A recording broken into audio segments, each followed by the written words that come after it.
فرمایا یا رسول اللہ صلی اللہ علیہ وسلم آخرت کی یاد دوزخ کی یاد آ گئی اسی لیے رو پڑی. کیا آپ اس دن اہل و عیال کو ہمیں یاد کریں گے؟ حضور صلی اللہ علیہ وسلم نے فرمایا عائشہ 3 مقامات ایسے ہوں گے جہاں پر کوئی کسی کو یاد نہیں رکھے گا. عند الکتاب وعند الحساب اور عند المیزان وعند الصراط.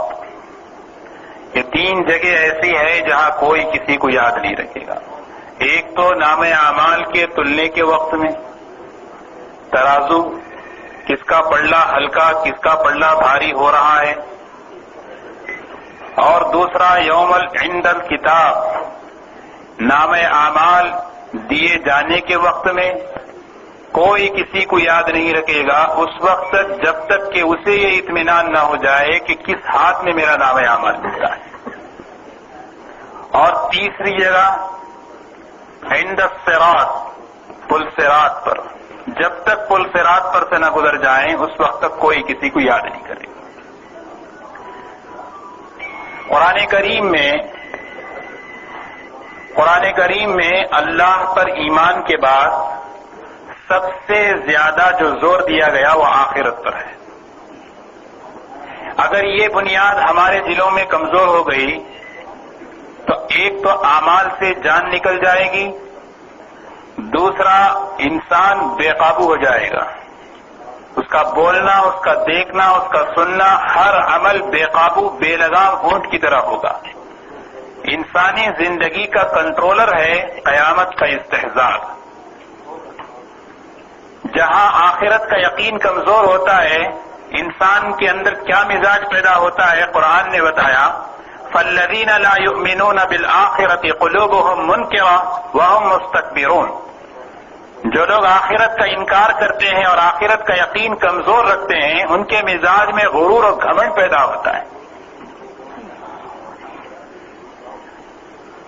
اور جن لوگوں کے سامنے آخرت ہوتی ہے، حساب اور کتاب ہوتا ہے، سوال و جواب کا وہ وقت یاد ہوتا ہے، ان کے بول، ان کا سوچ، ان کا عمل، ان کی طرز زندگی بہت مختلف ہوتی ہے. اس لیے کہ سوال و جواب، حساب و کتاب ان کے سامنے ہے. اللہ کی نافرمانی ہو جائے لپک کے دعا مانگ لیں، کسی بندوں کا حق تلف ہو جائے تو کسی طرح اسے راضی کر کے چھوڑیں. وہ یہ نہیں چاہتے کہ اس بوجھ کے ساتھ ہم اس دربار میں پیش ہوں اور اس بڑی عدالت میں کوئی بڑی سزا ہمیں ملے.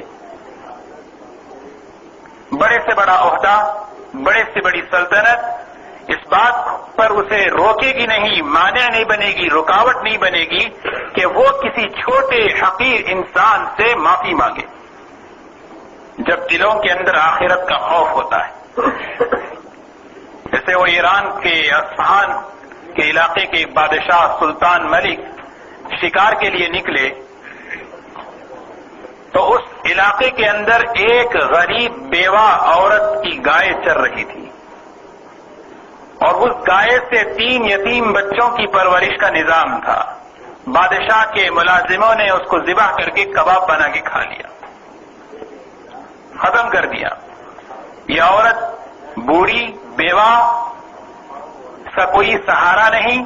وہ فریاد لے کے ان لوگوں کے پاس آئی تو دھکا دے دیا. پوری رات بے چینی میں گزری. دل میں خیال آیا جب اللہ نے اس بادشاہ کو اتنی بڑی سلطنت دی ہے تو کسی نہ کسی طرح اس کے دل میں یہ بات ہوگی کہ وہ مظلوم کی فریاد کو تو سنے گا. صبح اس کے دربار میں جب گئی تو محافظوں نے اس کو وہاں سے بھی بھیج دیا، نہیں یہاں اندر نہیں آ سکتے.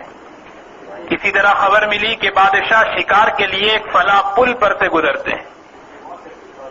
وہاں جا کر کھڑی ہو گئی. جب بادشاہ اس پل پر سے گزرنے لگے تو چلا کر نہایت بے باکی کے ساتھ آواز دی، او سلطان رک جاؤ. جب وہ سلطان رک گئے قریب آ کر گھوڑے کی لگام پکڑ کے کہا، میرا انصاف اس پل پر کرو گے یا اس پل پر کرو گے؟ انصاف میرا اس پل پر کرو گے یا اس پل پر کرو گے؟ فوراً گھوڑے سے اتر گئے، لرزہ طاری ہو گیا. کہنے لگی، ماں جان اس پل پر تو ہمت نہیں ہے، بتاؤ کیا بات ہے؟ سارا واقعہ سنایا، ان کو سزائیں دی اور ایک گائے کے بدلے میں 70 گائیں دے کر بھیجا۔